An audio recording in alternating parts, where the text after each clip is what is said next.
quiero empezar esta mañana con 3 cosas, hermanos. Primero, hacerles un recordatorio. Segundo, quiero darles una advertencia. Y tercero, quiero hablarles de un cuidado que nosotros tenemos que tener. Ahora, entonces, número 1, el recordatorio. En los últimos 2 fines de semana hemos estado hablando acerca de la importancia de la unidad en la iglesia. Jesucristo, antes de ser entregado y por ende crucificado, Él oró por sus discípulos. Ahí en Juan capítulo 17, y Jesús le dijo al Padre: Señor, que sean uno. O le dijo: Padre, que sean uno, hablando de sus discípulos, así como tú y yo somos uno. Jesús oró porque sus discípulos fueran uno.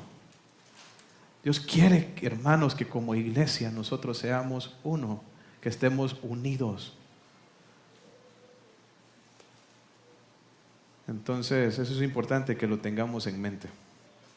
Ahora, ¿cuál es la advertencia entonces? La advertencia se las quiero dar en base a un pasaje que está ahí mismo en 1 Corintios, capítulo 3.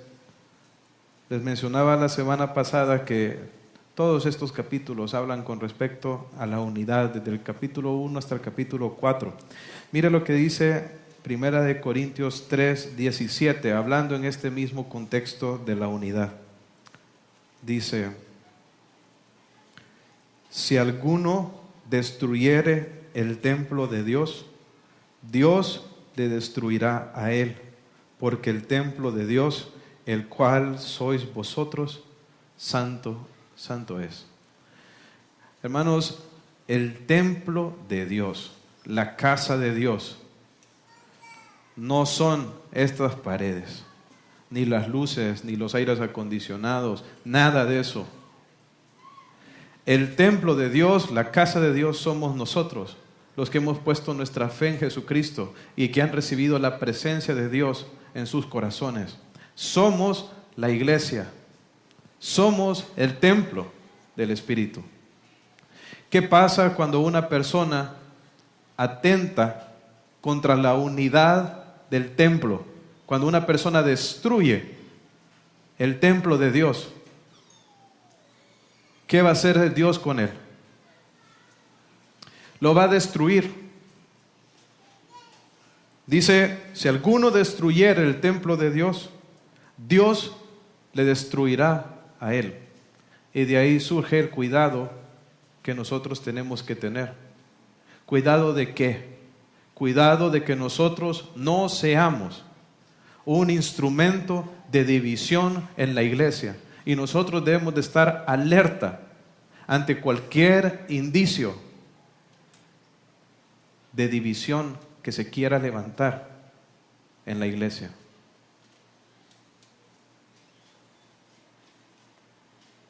Saben, los corintios, hermanos, estaban todos divididos porque habían decidido vivir en base a la sabiduría de este mundo. Pero ¿cómo llegaron ahí?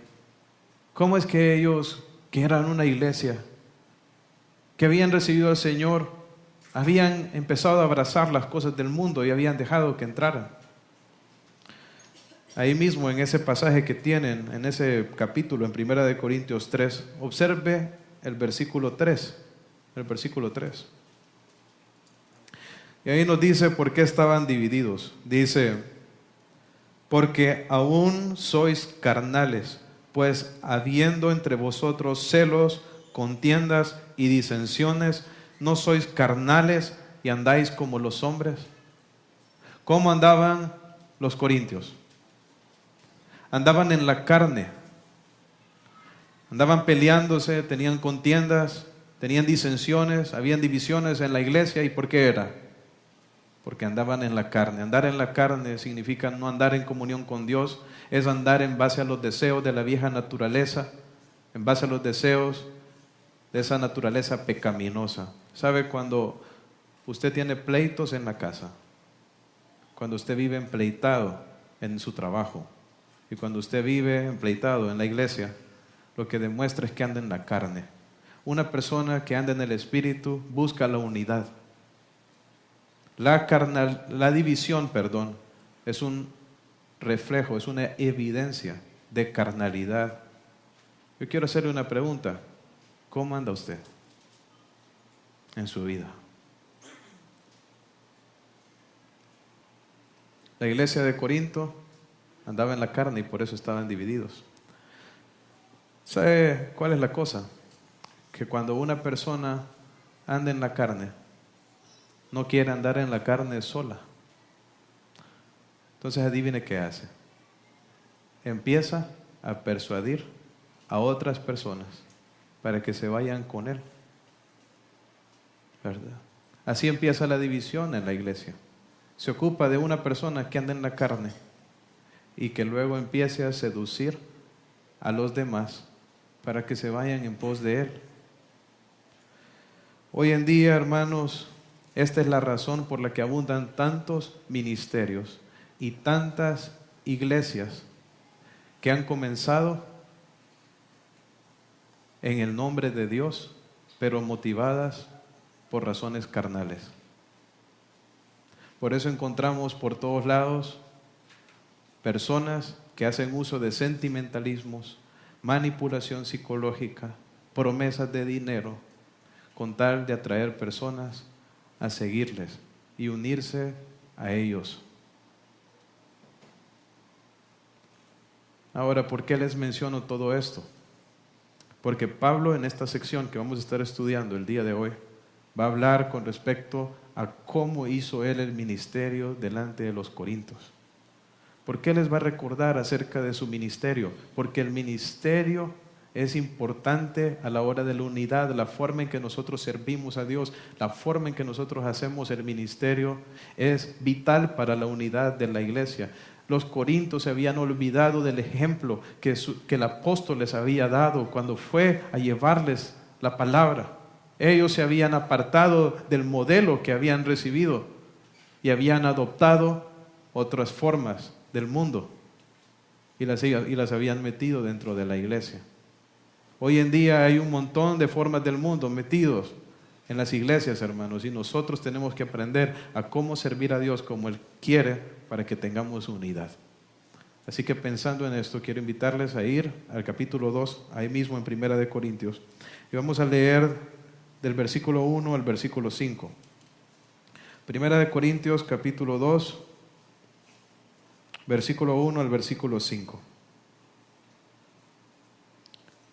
Dice: así que, hermanos, cuando fui a vosotros para anunciaros el testimonio de Dios, no fui con excelencia de palabras o de sabiduría, pues me propuse no saber entre vosotros cosa alguna, sino a Jesucristo y a este crucificado. Y estuve entre vosotros con debilidad y mucho temor y temblor, y ni mi palabra, ni mi predicación fue con palabras persuasivas de humana sabiduría, sino con demostración del Espíritu y de poder, para que vuestra fe no esté fundada en la sabiduría de los hombres, sino en el poder de Dios. Entonces, en esta sección, Pablo comienza recordándoles acerca del ejemplo que él les dio a la hora de hacer el ministerio.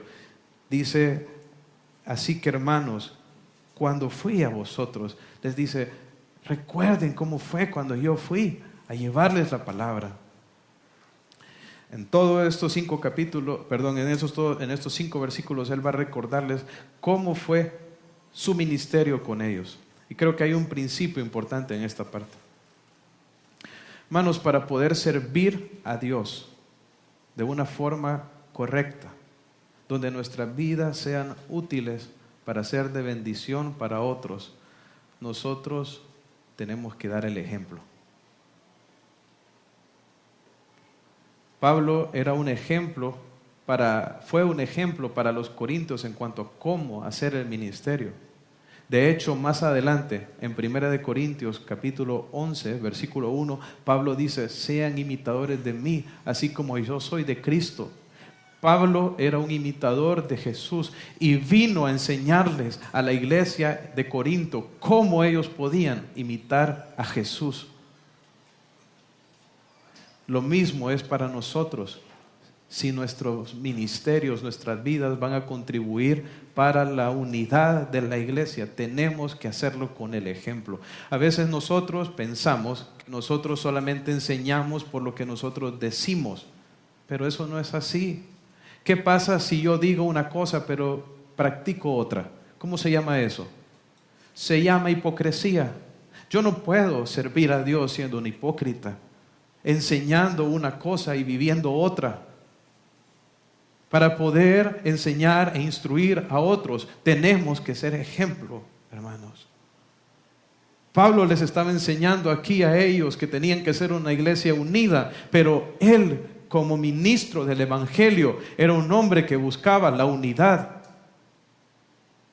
¿Cómo puedo yo contribuir a la unidad de la iglesia si vivo peleando todo el tiempo? Resentido, amargado. Es imposible. Aunque predique lo correcto, aunque predique lo bueno, mi testimonio, hermanos, es lo que se va a reproducir en las iglesias. ¿Qué ejemplo está dando usted? ¿Qué ejemplo le está dando a sus hijos, a sus compañeros de trabajo, a otros hermanos de la iglesia? Su vida contribuye a la expansión del reino de Cristo, o más bien su vida sirve de tropiezo a otras personas. Dice Pablo, cuando fui a vosotros. Un ministerio, hermanos, de acuerdo a la voluntad de Dios, es un misterio que avanza. La iglesia no se quedó en un solo lugar, se expandió. De hecho, Pablo dice que llegó aquí a Corinto, pero ¿de dónde venía Pablo? Pablo venía de predicar en Atenas, y antes de Atenas estuvo en Berea, y antes de Berea en Tesalónica, y antes de Tesalónica en Filipos. ¿Qué andaba haciendo Pablo? Él andaba haciendo la obra de predicar el Evangelio. ¿Sabe como iglesia cuál es la responsabilidad que Dios nos ha dejado como iglesia? ¿Qué dice la Gran Comisión? Por tanto, id y haced discípulos. Nosotros tenemos que ir. Una iglesia unida, hermanos, es una iglesia que está enfocada en la predicación del Evangelio. Lo hablamos la semana pasada.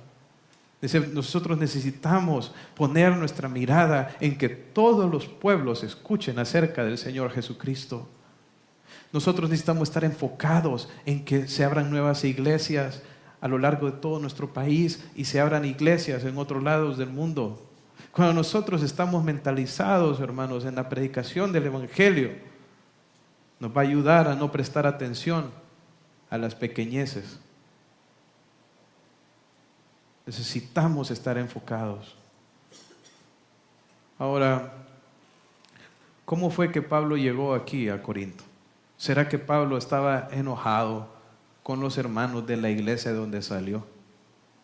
¿Será que Pablo estaba resentido por algo que le habían hecho? Entonces dijo, no, me voy de aquí, voy a hacer mi propio ministerio, porque aquí no me entienden, porque aquí no hacen las cosas como yo pienso.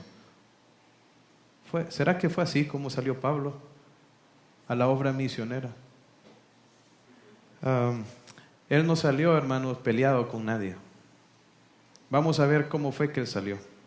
Vamos a ir a Hechos, capítulo 3, versículo 1 al 3. Hechos, capítulo 13, del versículo 1 al versículo 3.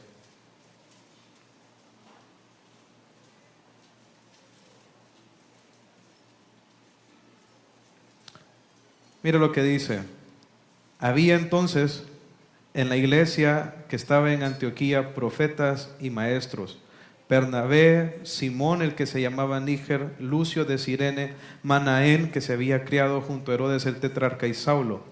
Ministrando estos al Señor y ayunando, dijo el Espíritu Santo: apartadme a Bernabé y a Saulo para la obra que los he llamado. Entonces, habiendo ayunado y orado, les impusieron las manos y los despidieron.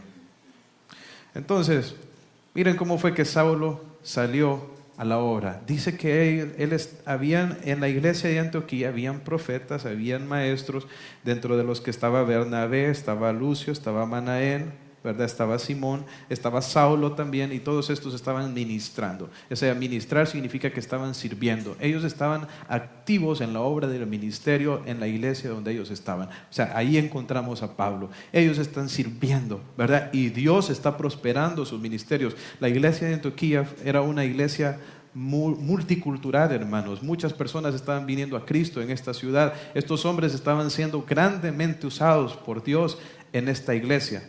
Ahora miren lo que pasa. Viene el Espíritu Santo, ¿verdad? Y llama a Bernabé y a Saulo para una obra especial. Ahora vino Pablo y dijo: ok, hermanos, Dios me ha llamado para la obra del ministerio, me voy de la iglesia, que les vaya bien. Así fue como lo hizo. Por supuesto que no, sino que vino el Espíritu Santo. Y el Espíritu Santo obró y le mostró a todos los líderes de la iglesia. El Espíritu Santo mostró a la iglesia que esta era la voluntad de Dios. Les mostró el llamado que Dios había dado a Bernabé y a Saulo. ¿Y qué hicieron cuando Dios les mostró esto? Ellos fueron a orar, a buscar discernir el tiempo del Señor. ¿Y qué obtuvieron del Señor?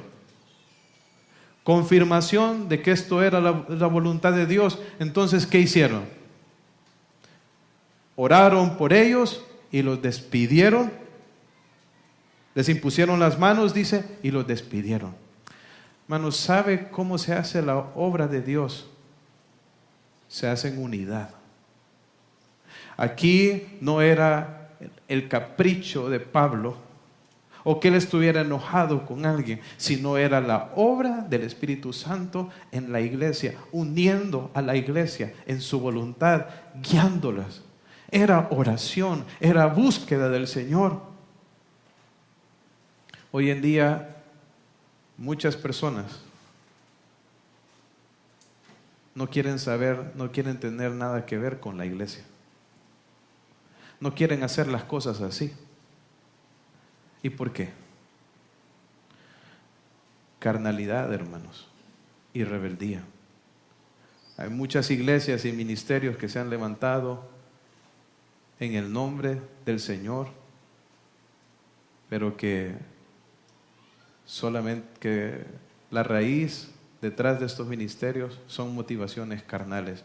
Personas que estaban resentidas, enojadas, que no querían perdonar, que no se querían humillar delante de Dios, que no querían someterse a la autoridad y que por eso salieron para hacer su propia cosa. ¿Sabe? El ministerio, hermanos, que Dios respalda es un ministerio que se hace en orden, guiado por el Espíritu Santo, con el respaldo de la iglesia. Y usted me va a decir: ¿y por qué tengo que tener el respaldo de la iglesia? Quiero recordarle una promesa del Señor Jesucristo. ¿Quién dijo Jesús que las puertas del Hades no iban a prevalecer contra ella? Se lo voy a recordar en Mateo 16:18. Dice: y yo también te digo que tú eres Pedro, y sobre esta roca edificaré mi iglesia, y las puertas del Hades no prevalecerán contra ella. ¿Contra quién no van a prevalecer las puertas del Hades? Contra la iglesia. ¿Qué ministerio ha prometido bendecir el Señor, hermanos? El ministerio de la iglesia. Cuando una iglesia unida se levanta para testificar el nombre de Cristo, Dios la usa para romper, hermanos, las puertas del infierno y sacar personas de ahí. Así se hace el ministerio, hermanos, en unidad, en oración, buscando al Señor, no en rebeldía, no en amargura, no creando división.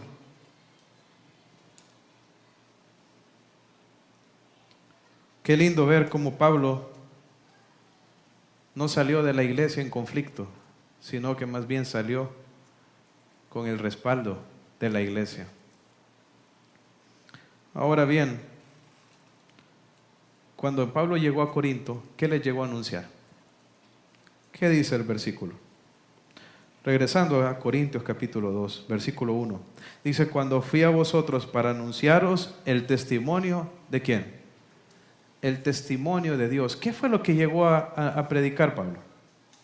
El testimonio de Dios. ¿Qué es eso? Esa es la palabra de Dios. Hoy en día hay un montón de ministerios y personas que no predican la palabra de Dios, sino que predican un hombre, una iglesia, un profeta, en lugar de predicar la palabra. Al otro día estaba en un discipulado en Expreso Americano y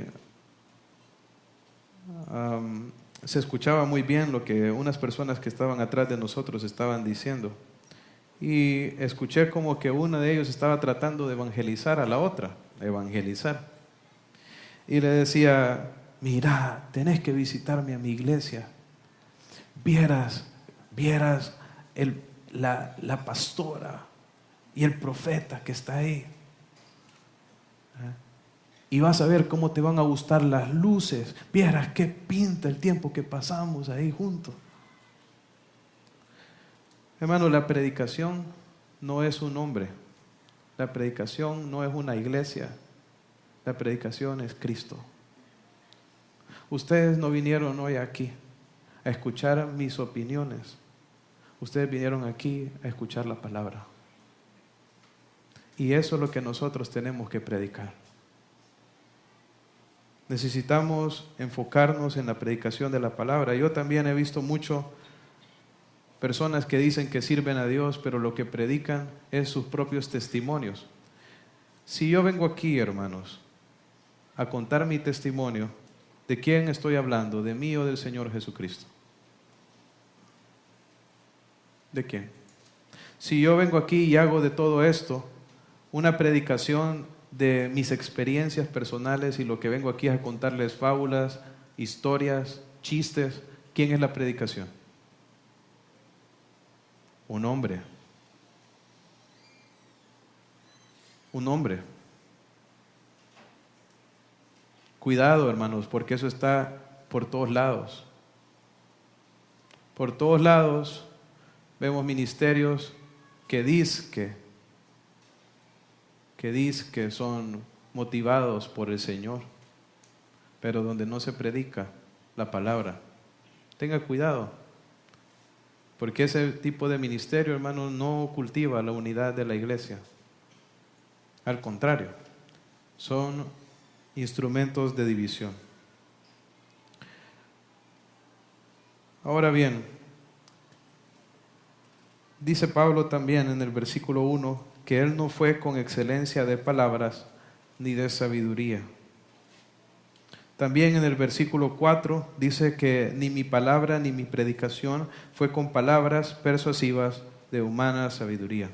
Esta excelencia de palabras que él está mencionando aquí tiene que ver con superioridad de palabras, o sea, palabras rebuscadas, ¿verdad? Que a los oídos de los hombres sonara como algo bien lógico e inteligente, ¿verdad? Dice Pablo, yo no fui así, ¿verdad? Recuerden que los corintios estaban bastante influenciados por la filosofía de su tiempo. Entonces cualquiera, ¿verdad?, se vería tentado a decir, bueno, si quiero alcanzar a los corintios, ¿verdad?, que son personas que están fascinadas con el conocimiento, entonces yo tengo que presentarles el Evangelio de Cristo de una manera que se adapte, ¿verdad?, a cómo son estas personas, ¿verdad? Voy a hacerlo sonar bonito el Evangelio, le voy a poner chonguitos por aquí, por allá, adornarlo con un poco con una frase de Aristóteles. Pero dice Pablo, yo no fui a ustedes con sabiduría de palabras. Yo no andaba usando palabras rebuscadas, ni tampoco les hablé en base a la sabiduría de los hombres, ni incluso usé de palabras persuasivas. Porque ¿Sabían ustedes que es bien sencillo manipular a las multitudes? Aunque no lo crean, pueden buscar estudios, están por internet, de estudios que se han hecho por psicólogos de manipulación de masas. Si Pablo era una persona muy estudiada y una persona muy elocuente, si él hubiera querido usar su elocuencia y su conocimiento para manipular a las personas, lo hubiera hecho. Pero Pablo no quería corromper el evangelio. Pablo no quería que las personas tomaran una decisión motivados por algún tipo de manipulación que se hizo a sus sentimientos. Él quería que la fe de las personas estuviera fundamentado sobre la palabra de Dios. Tenemos que tener cuidado, hermanos, de no corromper el mensaje, de predicarlo así como está, porque en el evangelio, hermanos, está el poder de Dios para salvación. Entonces prediquemos la palabra, porque Dios la usa para la transformación de las personas. Entonces Pablo, él no llegó a ellos con sabiduría humana, ni para manipularles emocionalmente, psicológicamente. No llegó a hacer eso. Él solo predicó la palabra. Ahora, ¿por qué Pablo hizo esto así? Nuevamente, por lo que les mencioné, porque él quería, hermanos, que la fe de ellos estuviera completamente en el poder de Dios. Dice que al final del versículo 4 dice que no fue con palabras persuasivas de humana sabiduría, sino con demostración de espíritu y de ¿qué? Y de poder. Entonces, él fue en el poder del Espíritu Santo. Fue Dios manifestándose a través del ministerio de Pablo. Quiero decirles que el ministerio de Pablo en la ciudad de Corinto fue muy fructífero. Muchas personas se convirtieron. De hecho, esta fue una de los lugares, o la iglesia de Corinto fue uno de los lugares donde Pablo estuvo la mayor cantidad de tiempo. De hecho, estuvo 18 meses aquí. O sea que esto fue un ministerio muy fructífero. Pero lo que Pablo les está diciendo es, este fruto lo dio Dios. De hecho, cuando él llegó ahí, ¿cómo dice que llegó? Dice en debilidad. Y yo creo verdaderamente que Pablo llegó bien debilitado cuando llegó a Corinto. ¿Por qué? Miren, el primer lugar que llegó fue Filipos, y en Filipos lo azotaron. Y al final tuvo que prácticamente huir por la persecución. Llega a Tesalónica y recibe persecución también. Sale de Tesalónica a Berea. En Berea lo reciben mejor, pero los de Tesalónica se van a Berea y levantan persecución en Berea. Y prácticamente le toca salir nuevamente por causa de ello. Luego llega a Atenas, y en Atenas se le da la oportunidad de predicar en el Areópago y la gente sale riéndose de él. Y ahora llega a Corinto, que era una de las ciudades más inmorales de este tiempo. Hermanos, en algunos lugares, habían sustituido la palabra fornicar por corintizar. El nivel de idolatría y corrupción de la ciudad de Corinto era tremenda. Y ahora, imagínense, viene Pablo de recibir toda esta persecución y llega a una de las ciudades más podridas que existen. Y él viene con debilidad. Y no solo eso, dice con temor y temblor. Ahora, no creo que haya sido que él tenía miedo de la gente. Creo que venía con un temor y temblor delante de Dios, de poder hacer las cosas de acuerdo a la voluntad de Dios, de la manera en que Dios quería que las hiciera. Entonces, si los corintios se convirtieron, hermanos, no tuvo nada que ver con lo que vieron físicamente o emocionalmente, o en las palabras persuasivas del apóstol. sino que lo que se vio en Corinto fue el poder de Dios actuando por medio de la predicación de la palabra. ¿Sabe qué es lo que yo anhelo aquí en la iglesia, hermanos? Que se manifieste su poder. No porque nosotros contentos les prediquemos de la forma más bonita, sino por el poder del mensaje que les anunciamos. Yo anhelo que mientras esté aquí como pastor, nunca se predique desde este púlpito otra cosa que no sean las palabras de Cristo, hermanos. Dice aquí que la evidencia de la predicación se mostró en lo que el Espíritu se hizo y en el poder de Dios manifiesto. ¿Qué es la idea de poder? Poder es capacidad. ¿Saben qué hizo Dios con la predicación de Pablo? La usó para transformar a las personas. Los corintios se convirtieron, sus corazones fueron transformados. Pero todo esto fue la obra de Dios por medio de la predicación de la palabra. Cuando nosotros, hermanos, anunciamos la palabra, lo que estamos haciendo es dejando el poder, la transformación en las manos de Dios. Yo sé que aquí Sergio no puede hacer nada, pero Dios puede hacer todo.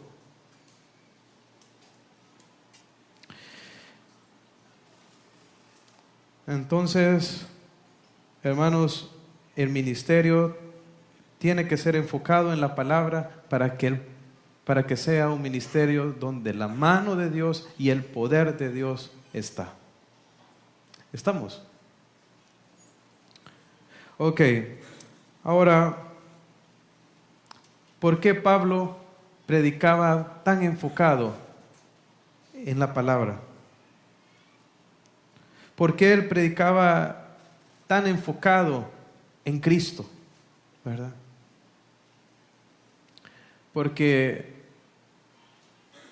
él sabía, porque él sabe el poder que está detrás del mensaje. Cuando nosotros predicamos a Cristo, hermanos, Cristo crucificado, ¿por qué fue crucificado Cristo? Por nuestros pecados. Cristo crucificado es Cristo como nuestro Salvador, como nuestro Redentor, como nuestro Rey. Ahí tiene que estar enfocada nuestra predicación, en el Señor Jesucristo. Por eso cuando predicamos la palabra, lo que estamos haciendo es predicar a Cristo. Y sabemos que Cristo es el único que salva. Ahora, ¿sabe usted? El entender el Evangelio de Cristo es un privilegio bien grande. Y Pablo, él quería que las personas, él no estaba tan preocupado porque las personas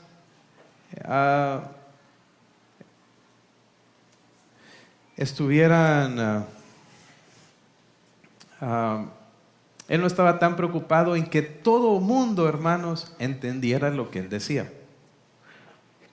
Él lo que más quería es que las personas en que Dios estaba obrando para salvación le conocieran y entendieran a Cristo. Entonces, por eso él predicaba la palabra. Vamos a ver acerca de esto en la siguiente parte. Versículo 6 al versículo 9.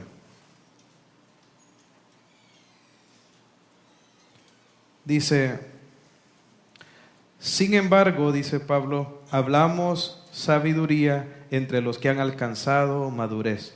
Sabiduría no de este siglo, ni de los príncipes de este siglo que perecen, mas hablamos sabiduría de Dios en misterio, la sabiduría oculta, la cual Dios predestinó antes de los siglos para nuestra gloria, la que ninguno de los príncipes de este siglo conoció, porque si lo hubieran conocido nunca habrían crucificado al Señor de gloria. Antes bien, como está escrito, cosas que ojo no vio, ni oído oyó, ni han subido en corazón de hombre, son las que Dios ha preparado a los que le aman. Entonces, dice Pablo, sin embargo, ¿verdad? En lugar nosotros de hablar de la sabiduría de los hombres, nosotros nos encargamos de comunicar la sabiduría de Dios. ¿Y a quién? Dice, a los que han alcanzado madurez. La idea de madurez, al menos en este pasaje, hermanos, tiene que ver con la idea de completo, ¿verdad? Podríamos sustituir la palabra madurez como estar completo. O sea, Pablo está hablando aquí de que para las personas, ¿verdad?, que han entendido que en Cristo están completos, este mensaje que Él les predica, ¿qué es? Es la sabiduría de Dios. ¿Quiénes son los que han entendido que están completos en Cristo? Una pregunta, ¿usted está completo en Cristo? Toda persona que ha puesto su fe en Jesucristo, ¿qué ha entendido? Que en Cristo lo tiene todo. Y cuando una persona que tiene a Cristo escucha el mensaje de la palabra de Dios, ¿qué es para su vida ese mensaje? Es sabiduría. Esto es fácil de poder entender. Esto es fácil de poder entender. ¿Cuántos de ustedes escucharon de la palabra de Dios desde chiquitos? Desde chiquitos. Muchos aquí de pronto. Pero nunca le prestaron atención. No entendían, ¿verdad? Bueno, hay que ir a la iglesia, ¿verdad? Lo menospreciaban, no le daban importancia. Incluso lo leían, lo escuchaban y no entendían nada. Pero desde el momento en que recibieron a Cristo, la predicación de la palabra de Dios se volvió algo tan amplio. Y uno se da cuenta que ahí en la predicación de la palabra está toda la sabiduría de Dios. Y aquello que uno menospreciaba, que no entendía, se ha vuelto lo más preciado para nosotros. Eso es lo que está diciendo Pablo. Nosotros hablamos sabiduría. ¿Entre quiénes? Entre los que han alcanzado madurez, entre los que tienen a Cristo, entre los que han entendido que en Cristo están completos. Yo no puedo esperar, hermanos, que el día de hoy, los que no son cristianos en este lugar, valoren el mensaje que se está predicando. Pero los que son creyentes aquí, lo saben. Y si usted no entiende, hermano, bueno, ahí sí que no le puedo decir hermano, ¿verdad? Porque si usted no entiende la palabra, si para usted la predicación de la palabra no es sabiduría, si no es aburrido, lo menosprecia, entonces de pronto usted no es cristiano y necesita a Cristo. Necesita entregarse a Él. ¿Qué dice aquí? Si los príncipes hubieran conocido a Jesús, nunca lo hubieran ¿qué? Crucificado. ¿Sabe por qué? Porque el mensaje de la cruz, las personas que entienden el mensaje de la cruz, que se han rendido a Cristo, cambian su manera de vivir. Cuando usted conoce a Cristo, hay cosas que deja de hacer, hay cosas que deja de pensar, hay cosas que deja de perseguir. Si Herodes, Pilato hubieran conocido a Jesús, no lo hubieran crucificado. Igualmente usted, si usted conociera a Jesús, su vida sería diferente. Usted amaría al Señor. La pregunta es si lo ama de verdad, si usted es entregado a Él. Esta sabiduría, hermanos, no es de este mundo. Por eso para el incrédulo no tiene sentido. Él cree que es locura. Ni tampoco es de los príncipes, de la gente de renombre, la gente encumbrada, intelectualmente alta. Este mensaje no viene de esa fuente. Además dice aquí que perecen. ¿Qué le va a pasar a todos los hombres y a su sabiduría?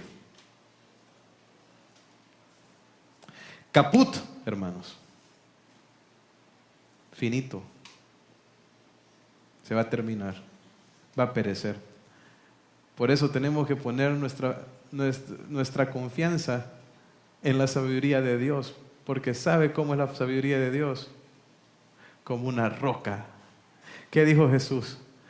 El que oye mis palabras y las hace, le compararé a un hombre que construyó su casa sobre la roca. Y vinieron vientos, vino la tormenta, pero la casa. Pero ¿qué pasa con el que escucha las palabras de Jesús y no las hace? ¿Sobre qué está fundamentando su vida? Sobre la arena. ¿Dónde tiene su vida usted?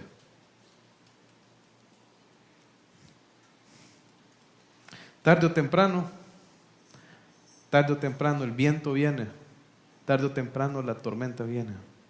Y el que tiene su casa sobre la arena va a perderlo todo y su propia alma también. Dice, mas hablamos sabiduría en misterio, dice Pablo, sabiduría oculta. Esta sabiduría, hermanos, siempre que nosotros hablamos de ella en misterio. El pastor Teto estaba hablando con respecto a eso hace unas semanas. ¿Cuál era la idea de misterio? ¿Verdad? La idea de misterio aquí no es algo enigmático, ¿verdad? La idea de misterio aquí tiene que ver con algo que el hombre no puede conocer por su propia cuenta, sino únicamente a través de revelación divina. Otra vez, misterio aquí tiene que ver con algo que el hombre no puede llegar a conocer por su capacidad, sino únicamente si Dios se lo revela. Cada vez que uno predica la palabra de Dios, cada vez que yo predico la palabra de Dios, yo sé algo que solo Dios puede hacer que ustedes la entiendan. Así que cada vez que uno comparte la palabra de Dios, habla en misterio, porque uno sabe que las cosas espirituales solo se pueden discernir espiritualmente. El hombre carnal no entiende las cosas que son del Espíritu, ni las puede tomar ni discernir.